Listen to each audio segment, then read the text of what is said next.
Democrats remain intent on splitting this country into warring tribes. It's shocking. When asked about her bill today, Nancy Pelosi blamed the Pope.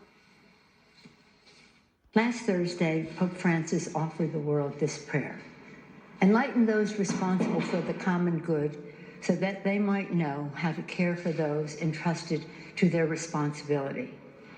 Today, House Democrats are unveiling the Take Responsibility for Workers and Families Act, a bill that takes responsibility for the health, wages, and well-being of America's workers. The Senate Republican bill put corporations first, but because of the insistence of Leader Chuck Schumer and Senate Democrats, progress has been made. Even by Washington standards, shamelessness like that really has no precedent. Quoting the Pope?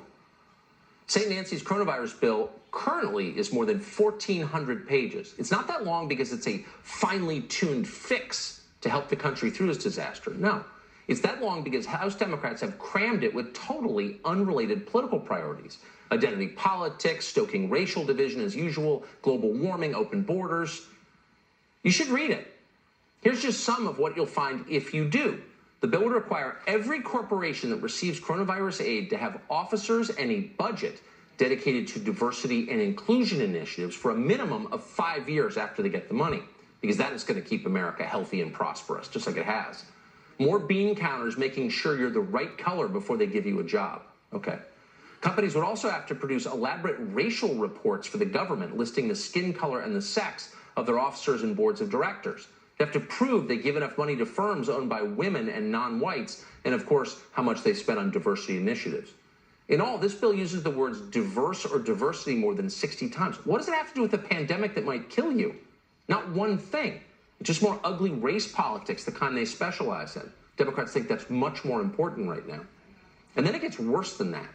The bill allocates $300 million for hiring experts to manage coronavirus preparation and response. Those are critical jobs. But instead of looking for the most qualified people in a time of national emergency, and that's the only criterion that should matter in the least right now, period, are you qualified? Instead of that, the bill orders that employees be chosen on the basis of their race and disability status. This is insanity. It's dangerous insanity. Who cares what color your scientists are? But it goes on. The bill would mandate that all 50 states have an early voter period as well as same-day voter registration. Why? Because Democrats believe those changes would give them an electoral advantage. The bill would expand collective bargaining rights for federal employees. That's likely the group least threatened by the effect of coronavirus. But, and this is the real point though, they're the most faithful Democratic voting bloc, so they're in the bill. On matters of policy, the bill doesn't even try. Should the airlines get a federal bailout? That's an actual question. You could take either side. Democrats don't really dwell on it in this bill. It's too serious for them. Instead, the law would require that any airline that takes federal money offset their carbon emissions within 5 years, because climate activism is way more important than the disease that could kill your family next week. And then there's this. The House version of the bill includes special provisions, for real, to protect foreign nationals working here in the U.S. So we're staring down the barrel of the most profound employment crisis of our lifetimes. That's not an exaggeration. And what are Democrats doing? They're trying to automatically renew visas and work permits for all immigrants here in the U.S. because their jobs are very important, way more important than yours.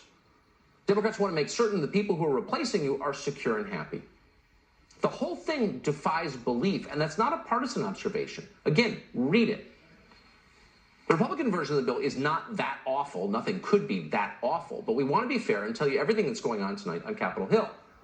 And according to an informed source that we spoke to, some Senate Republicans are trying to kill the requirement that companies that receive bailout funds stop sending American jobs overseas. Why would they do something like that? We don't know. You'd have to ask the business groups like the Chamber of Commerce that are funding them. It's also depressing. That was Senator John Kennedy's view of it. Kennedy gave a speech on the Senate floor today expressing as much. You know what the American people are thinking right now, Mr. President? They're thinking that this country was founded by geniuses, but it's being run by a bunch of idiots.